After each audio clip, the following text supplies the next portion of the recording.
Hi everyone, my name is Isaac Basara, and I'm currently a master's student at the University of Sydney. In collaboration with the University of the Philippines and the Asia Pacific Network, this research aims to assess the impacts of climate change induced flood risks for residential structures in the Philippines. So why do we want to focus on flooding events? According to CREED, 44% of all recorded natural hazards are attributed to flooding, which have resulted to approximately $651 billion between 2000 and 2019. As such, the impacts of climate change in itself is anticipated to increase by $143 billion annually.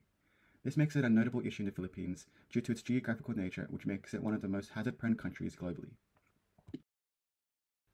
So this research aims to answer the question, what are the projected impacts of climate change on flood risk in the Philippines?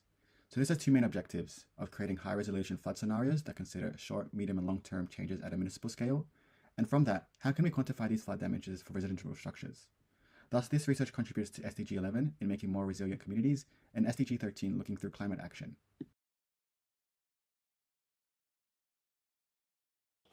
This research has a focus in the province of Leyte in the municipality of Carigara.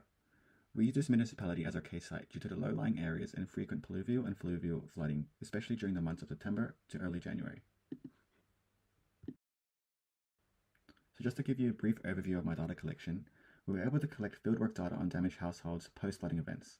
So this was done by conducting visual assessments on houses and assigning them a damage state that ranged from D0 to D5. Let me walk you through how this may look like during my data collection. Let's say a flood event happened due to a storm and it inundated this house in the middle.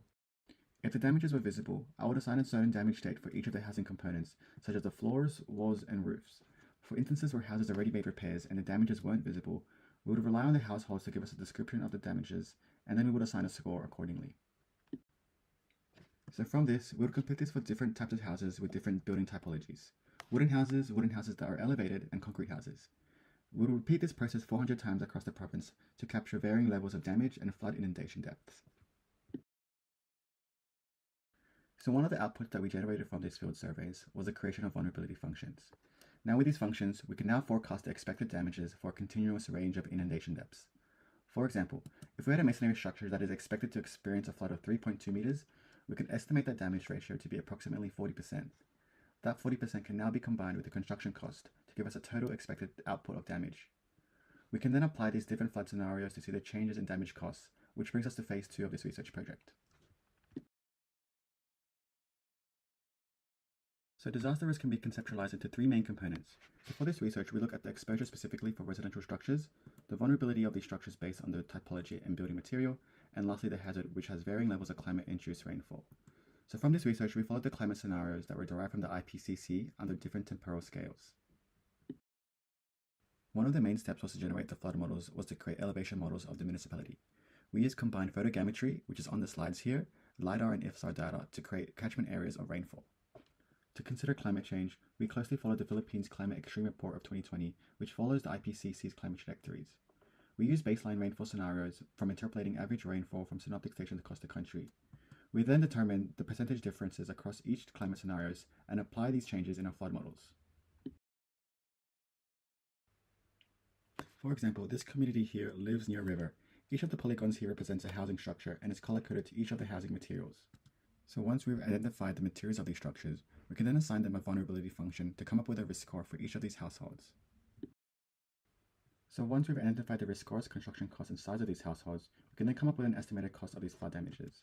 For areas that don't look like they have flood damages, if you actually look closely, we can start to see that this adds up quickly. This photo has roughly around 150 households, but then once we start to include all the houses in the municipality, which is roughly 12,000, we can start to see that this cost adds up quickly. For this single scenario, we can say that the damages for each building can range between 1 to 3 million pesos, which is equivalent to 27 to 87,000 AED. We can also replicate this process for the fragility functions to estimate the different types of damage states. So the expected output of this research is to replicate this process and quantify risk through damage and losses for RCP 4.5 and 8.5 for early, mid, and late scenarios.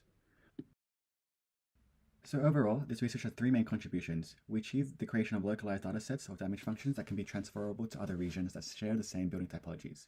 By doing so and tying this with climate flight models, we're able to quantify the expected damages through different climate scenarios. Ultimately, our work aims to assist local governments in making more informed decisions when responding to floods. By translating these complex climate models into more digestible and practical applications to reflect relevant impacts, we hope to be able to use this in future disaster risk planning.